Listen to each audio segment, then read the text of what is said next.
Au nom du Père et du Fils et du Saint-Esprit, Amen. Une grande joie de pouvoir être là à nouveau avec toi pour ce temps de Lex Divina, la lecture priante de la parole de Dieu. Et c'est la parole de Dieu qui peut faire de grands miracles, de grandes grâces dans notre vie. Mais la parole, c'est la bonne semence, mais il faut aussi la terre. Et la Lex Divina que nous faisons à chaque jour, c'est pour toujours travailler la terre de notre âme, de notre vie, pour que la parole de Dieu, la bonne semence, puisse toujours porter beaucoup de fruits dans notre vie. Aujourd'hui, nous sommes le samedi, le 9 janvier, samedi. Et la première lecture d'aujourd'hui, c'est 1 Jean, chapitre 5, versets 14 à 21. Et Saint Jean nous dit cela. Nous avons en Dieu cette assurance que si nous demandons quelque chose selon sa volonté, il nous écoute. Et si nous savons qu'il nous écoute, en tout ce que nous lui demandons, nous savons que nous possédons ce que nous lui avons demandé. Quelqu'un voit-il son frère commettre un péché, ne conduisant pas à la mort, qu'il prie, et Dieu donnera la vie à ses frères. Il ne s'agit pas de ceux qui commettent les péchés conduisant à la mort, car il y a un péché qui conduit à la mort. Pour ce péché-là, je ne dis pas qu'il faut prier. Toute iniquité est péché. Mais il y a un tel péché qui n'y conduit pas à la mort. Nous savons que quiconque est né de Dieu ne pêche pas. L'engendré de Dieu le garde. Et le mauvais n'a pas prise sur lui. Nous savons que nous sommes de Dieu et que le monde entier gît au pouvoir du mauvais. Nous savons que le Fils de Dieu est venu et qu'il nous a donné l'intelligence afin que nous connaissions les véritables. Nous sommes dans les véritables, dans son Fils Jésus-Christ. Celui-ci est le Dieu véritable et la vie éternelle. Petits enfants, gardez-vous des idoles. Cette première lecture, elle commence en disant, nous avons en Dieu cette assurance. Notre monde aujourd'hui vit un temps de beaucoup d'insécurité. Et de vivre en Dieu, d'avoir une vie profonde, spirituelle profonde, dans l'écoute de la parole de Dieu, en suivant la parole de Dieu et en se laissant travailler par la parole de Dieu, c'est notre assurance. Parce que notre assurance, c'est Dieu. Mais Dieu, il est là au milieu de nous de façon concrète, par sa parole. La parole, c'est notre chemin. C'est notre chemin sûr. OK? Après, Saint Jean va parler de péché. Péché qui ne conduit pas à la mort. Ce qui ne conduit pas à la mort, ça veut dire à la mort éternelle. Un péché qui ne conduit pas à la mort, Jean parle de l'enfer. C'est cela que Jean parle. Il dit que si c'est un péché, on peut dire, plus simple, d'une chose, c'est un péché, mais ce n'est pas très grave. Jean dit, prie pour ses frères, pour qu'ils puissent reconnaître la lumière du Christ, et que cette lumière puisse l'éclairer aussi dans son péché, et qu'il s'ouvre vraiment à Dieu, à la lumière du Christ. Parce que parfois, nous ne voulons pas nous convertir. C'est pour ça que Jean dit, c'est un péché, nous appelons vénial, c'est-à-dire simple, plus simple, que nous prions. Mais c'est un péché mortel, conduit à la mort, ça veut dire péché mortel.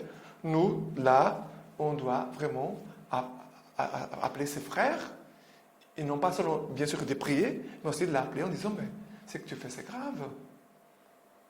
Voilà, pour que la personne puisse se rendre compte, parce que parfois la personne, elle a perdu parfois le raisonnement, elle ne se rend pas compte de ce qu'elle fait, même si elle est intelligente, mais de certaines situations de la vie font que la personne parfois peut faire n'importe quoi. Et là, on doit agir. Et après, il va dire, nous savons que quiconque est né de Dieu ne pêche pas. Mais comment nous naissons de Dieu? Par le baptême, oui.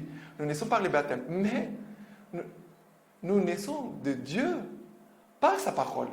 C'est sa parole que nous engendre. C'est cela que Saint Pierre va dire. Pierre, il dit, vous avez été engendrés non d'une semence corruptible, mais par une semence non corruptible, selon la parole de Dieu. C'est la parole de Dieu qui nous engendre. C'est la parole de Dieu qui nous engendre. Et comme la parole de Dieu nous a engendrés, cette même parole nous donne la force de ne pas pécher. Et bien sûr qu'ici, ça concerne surtout les péchés mortels, parce que nous sommes tous des pécheurs. Nous sommes tous des pécheurs. Mais je ne veux pas commettre des péchés mortels, parce qu'un péché mortel tue la présence de Dieu en moi. C'est cela. Comme ça, elle va tuer la présence de Dieu en moi, et aussi, elle va me couper de Dieu, va me séparer de Dieu. Et pour cela, et par conséquence, la personne est la personne qui est en train de choisir l'enfer. Ce n'est pas Dieu qui nous envoie en enfer. Dieu n'envoie aucun de ses enfants en enfer. C'est l'homme qui choisit d'aller en enfer. Comment il va choisir d'aller en enfer? Parce qu'il n'accueille pas la parole de Dieu, n'accueille pas la conversion, n'accueille pas la grâce, la force de Dieu, qui nous donne la grâce de nous convertir, de faire les biens, de rejeter le mal, de vivre selon Dieu et de s'éloigner des choses du mauvais. Voilà, et ici, Saint Jean va dire à la fin, petits enfants, gardez-vous des idoles. Ça veut dire que l'homme, toujours les dangers, c'est de l'homme de s'éloigner de Dieu, de suivre d'autres dieux, de suivre d'autres choses.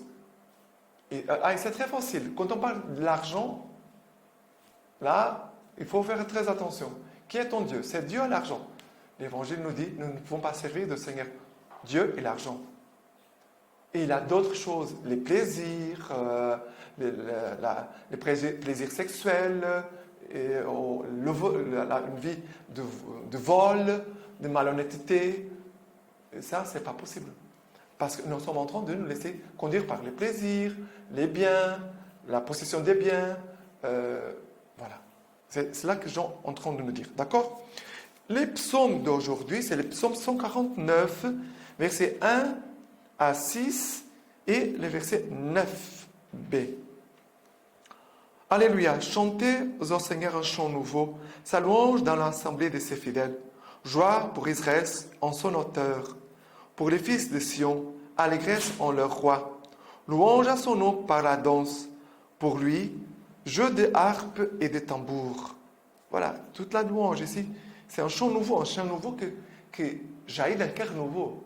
Un chant nouveau jaillit d'un cœur nouveau. Et un cœur nouveau, ça veut dire une nouvelle conversion. Notre conversion, elle ne se fait pas qu'une seule fois.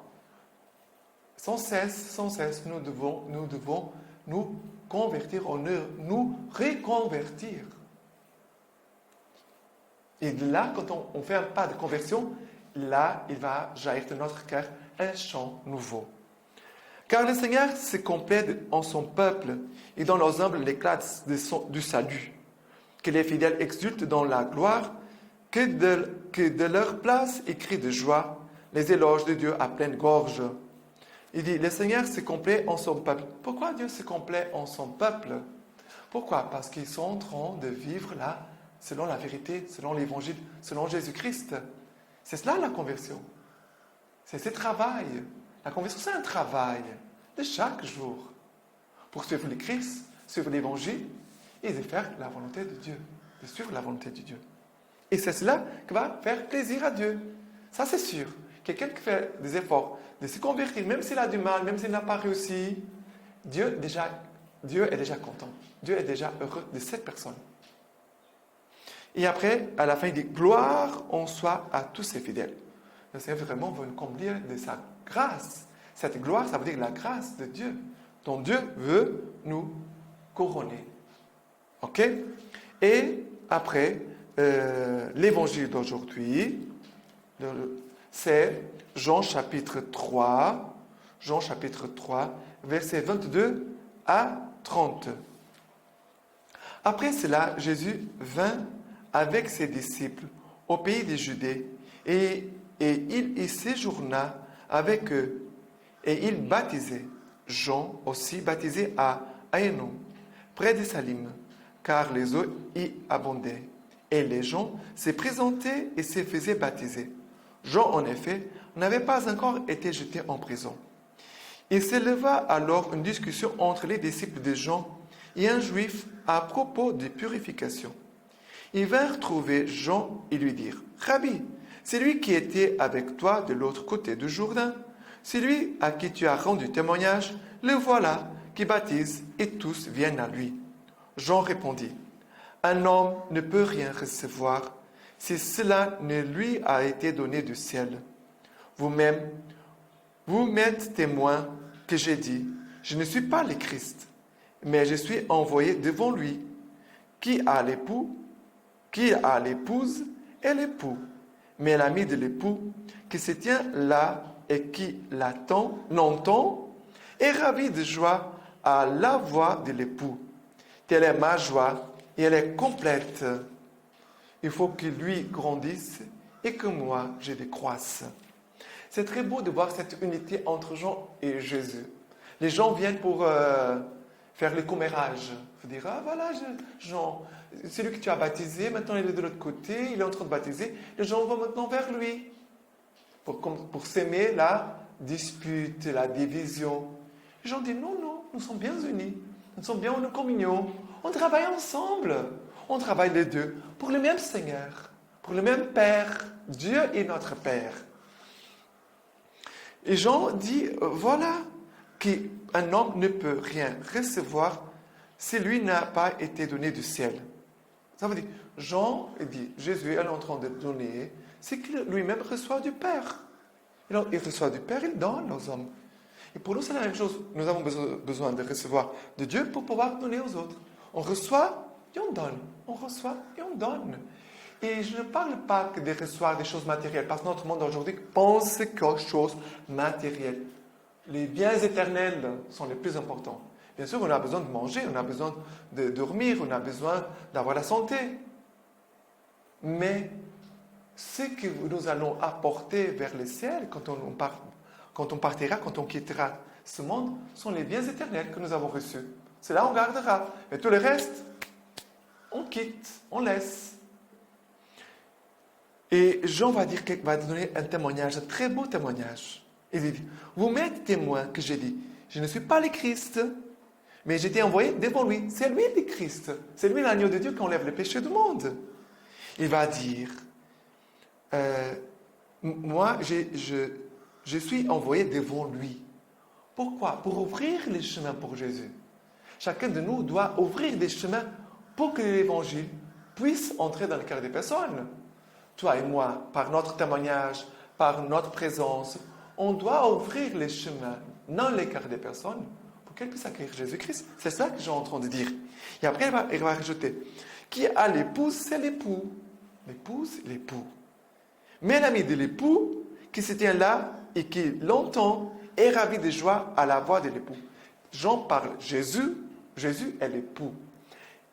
L'Église est l'épouse. Jean il dit, je suis l'ami de l'époux. Oh, quelle définition d'un disciple, d'un ami de Jésus. Je suis l'ami de l'époux. Toi et moi, nous sommes appelés à devenir l'ami de l'époux. Et si nous écoutons sa voix, qu'est-ce que cela va faire? Va nous donner une joie. Il dit, Jean va dire, j'ai une joie, elle est ravie, ma joie, en entendre, en écoutant sa voix. Il a une joie, et que cette joie, il va dire, telle joie, ma joie est complète, rien ne me manque. Ma joie, elle est complète. On pourrait même dire débordante. Et souvent, les gens cherchent des petites joies dans la boisson, dans les plaisirs, comme on parlait au début, dans la première lecture. Souvent, les gens cherchent la boisson, les sexes, les plaisirs, manger. Mais ça, ce sont les païens. Un fils de Dieu ne vit pas comme ça. On ne vit pas pour les plaisirs. On vit pour Dieu. Et c'est de Dieu qui vient, cette joie qui est complète. Si tu n'as pas expérimenté cette joie qui est complète, qui te comble, ça veut dire que ton expérience par rapport à Dieu, elle est superficielle. Notre expérience, elle peut être superficielle. Dieu veut te donner une expérience profonde, comme Jean. Regarde, Jean, il parle d'une expérience, écoutez la voix de l'époux, et sa joie, elle est complète, elle est ravie. Il est complètement ravi. Et pour nous, c'est très important. Si ta joie n'est pas complète, si tu cherches d'autres petites joies parallèles, ça veut dire que tu n'es pas encore dans la profondeur. du Christ, de la vie avec le Christ. Et après, on va dire, il faut que lui grandisse et que moi je décroisse. Il faut qu'il grandisse et que moi je décroisse. C'est cela les disciples. Un ami de Jésus, c'est cela. Il vit une grande joie en écoutant sa voix, en savourant sa présence, mais il sait aussi se cacher pour laisser Jésus passer devant nous. Et pour nous, les consacrés, les prêtres, c'est très important. On doit se cacher, et cela, c'est toujours aussi notre chasteté. Quelqu'un qui est discret, c'est un homme chaste. Quelqu'un qui n'est pas discret, il n'est pas chaste. Regardez, la chasteté et la discrétion vont ensemble. Et comme ça, on laisse Jésus passer devant nous. C'est très important, d'accord? La lecture patristique d'aujourd'hui, c'est de Faust, évêque de Riez, homélie pour l'Épiphanie. Il va nous dire, aussi comme un époux sortant de la chambre nuptiale, le verre descend jusqu'à la terre, jusqu'à l'Église qui doit rassembler les nations. En assumant l'incarnation, il va s'unir à celle qu'il a gratifiée d'un contrat de mariage et d'une dot. Un contrat quand Dieu s'est uni à l'homme. Une dot quand il a été immolé pour le salut de l'homme. Le contrat, c'est la rédemption présente. Par la dot, nous entendons la vie éternelle. Aussi, éteint-ce des miracles pour ceux qui voyaient, des miracles pour ceux qui comprenaient. C'est pourquoi, si nous regardons bien, on découvre d'une certaine manière, dans les eaux elles-mêmes, une ressemblance avec le baptême et la nouvelle naissance. En effet, lorsqu'une chose se transforme intérieurement en une autre, lorsque la créature inférieure, par un changement invisible, se transmue en une autre nature meilleure, les mystères de la seconde naissance s'accomplissent. Les eaux sont changées tout à coup, elles qui, plus tard, doivent changer les hommes. C'est magnifique, ici. Comme je vous ai dit déjà il y a 2 jours, nous nous préparons pour faire cette consécration à la Vierge Marie selon le traité La vraie dévotion de Saint Louis Grignon de Montfort.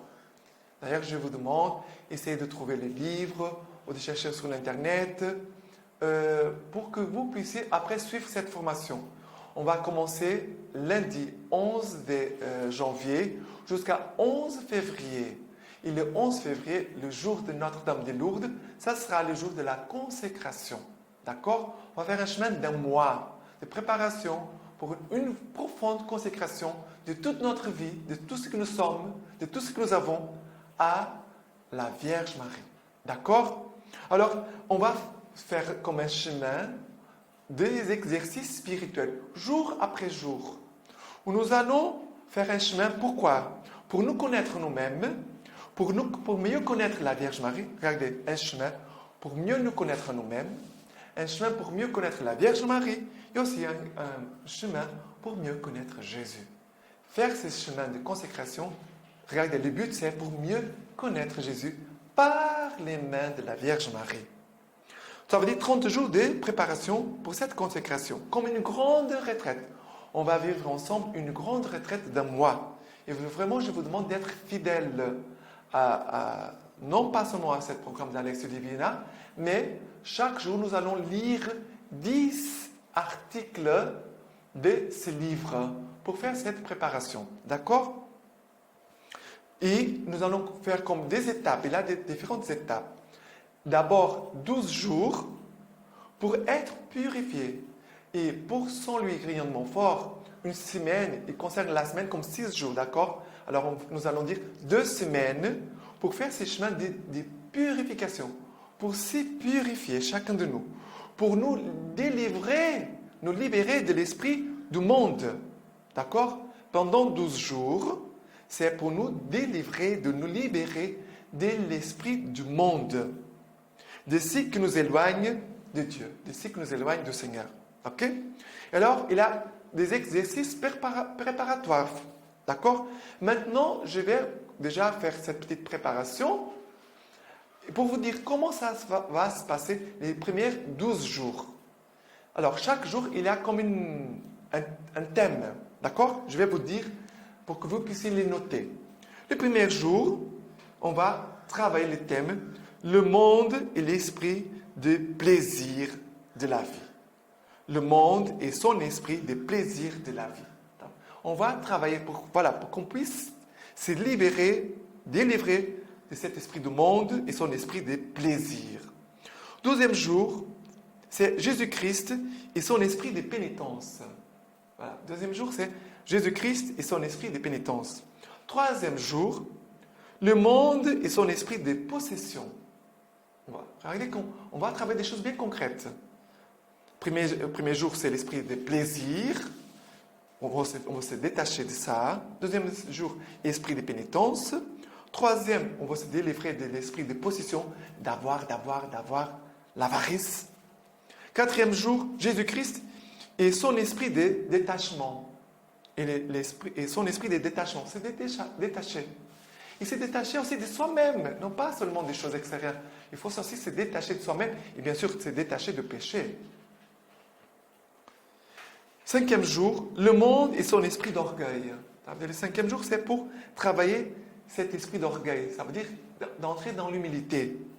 Sixième jour, Jésus-Christ et son esprit d'humilité. Voilà, après l'orgueil, il faut reconnaître l'orgueil qui est en nous pour le combattre. Et après, sixième jour, c'est Jésus-Christ et son esprit d'humilité. Se revêtir de l'esprit du Christ. Septième jour, un désir ardent. Ça veut dire, tout ce qui peut être en nous était tourné vers les créatures, la terre, les biens terrestres. On doit avoir un esprit ardent, centré en Dieu, tourné vers Dieu. Huitième jour, c'est la prière continuelle. De travailler en nous cette prière continuelle. On doit nourrir en nous, développer en nous un esprit de prière sans cesse. Comme dit Saint Paul, prier sans cesse. Et Paul, il parle à tout le monde. Ce n'est pas que les prêtres et les religieux. On doit avoir une prière continuelle. On pourrait même dire la prière du cœur. Neuvième jour, une mortification universelle. Ça veut dire de travailler la mortification dans tous les domaines, dans tous les sens de notre être. Ok? Neuvième jour, mortification universelle. Dixième jour, une véritable dévotion à Marie. Voilà. On passe maintenant de tout ce qui est de notre esprit du monde, esprit charnel, pour entrer dans la vraie dévotion à la Vierge Marie. Dixième jour, la vraie dévotion à Marie. Onzième jour, l'inimité entre Satan et Marie. L'inimité entre Satan et Marie. Et travailler cela, de comprendre qu'il y a une inimitié, ça veut dire qu'il n'y a pas d'amitié entre Satan et la Vierge Marie. Entre les enfants du diable et les enfants de Dieu. Il n'y a pas d'amitié. Deuxième jour, l'inimité entre la race de Satan et la descendance de Marie. Alors, le 11e jour, c'est l'inimité entre Satan et Marie. Il y a comme un combat entre les deux. Et deuxième jour, l'inimité entre les enfants de Satan, les fils des ténèbres, et les fils des enfants de Marie. OK? Et après ces 10 premiers jours, de 2 premières semaines, la 3e semaine, on entre dans ce travail aussi, de travailler, de se connaître à soi-même. La première partie, c'est la purification. Première partie. 2 semaines pour se détacher de l'esprit du monde. 2 semaines. 3e semaine, c'est pour entrer dans la connaissance de soi. Parce que nous avons besoin de nous connaître, mais connaître qui nous sommes, pour qu'après nous puissions renoncer à nous-mêmes. Regardez, il va dire c'est des choses bien concrètes. Se connaître à soi-même. Pourquoi? Parce qu'après, il faut aussi renoncer à soi-même. On va travailler des choses concrètes. Le renoncement à soi-même, le rachat, Dieu qui vient nous racheter, de voir combien nous sommes très blessés et aussi de reconnaître que nous sommes des grands pécheurs. Voilà, 4 choses. La connaissance de soi pour renoncer à nous-mêmes, de nous reconnaître que nous sommes rachetés de Dieu, que nous sommes très blessés et aussi que nous sommes des grands pécheurs. Et après, on va travailler la dernière semaine, la connaissance de la Vierge Marie. Voilà, la dernière étape, c'est la connaissance de la Vierge Marie. Marie qui est ce pont, fait le pont, c'est comme la route sur le pont qui nous conduit à Jésus. On va voir son papel de co-rédemptrice. Le rédempteur, c'est Jésus. Mais Marie, elle a un rôle de co-rédemption. Marie, qui est la mère des prédestinés, qui sont appelés à devenir esclaves de l'amour de Marie. Voilà, cette consécration, c'est pour devenir des esclaves d'amour envers Marie, pour Marie. OK? Et après aussi, le dernier moment de cette consécration, de cette préparation, c'est la connaissance de Jésus-Christ, de connaître sa sagesse glorieuse, triomphante, cette sagesse aimée et sans borne, sans limite. Voilà. Voilà, un chemin de purification, connaissance de soi, connaissance de la Vierge Marie, connaissance de Jésus, de son amour et de sa sagesse sans limite. Ok? Voilà. Aujourd'hui et demain, on va répéter quelques petites choses pour nous faire déjà comprendre un peu c'est le chemin que nous allons faire pendant un mois. On continue de faire la lecture divina, mais à la fin, on va toujours avoir ce petit moment avec les traités de la vraie dévotion à la Vierge Marie, sans lui, Marie Grignon de Montfort. Ok? Essayez de trouver les livres, essayez de faire une recherche sur l'Internet pour les trouver, les livres. Parce qu'on va travailler sur les livres. C'est important que chacun puisse l'avoir pour pouvoir souligner, et même pour lire, parce qu'on ne pourra pas tout lire ici. Ok? Et on finit. Je finis ce moment en vous laissant la bénédiction du Seigneur. Que le Dieu Tout-Puissant vous bénisse et vous garde, le Père, le Fils et le Saint-Esprit. Amen.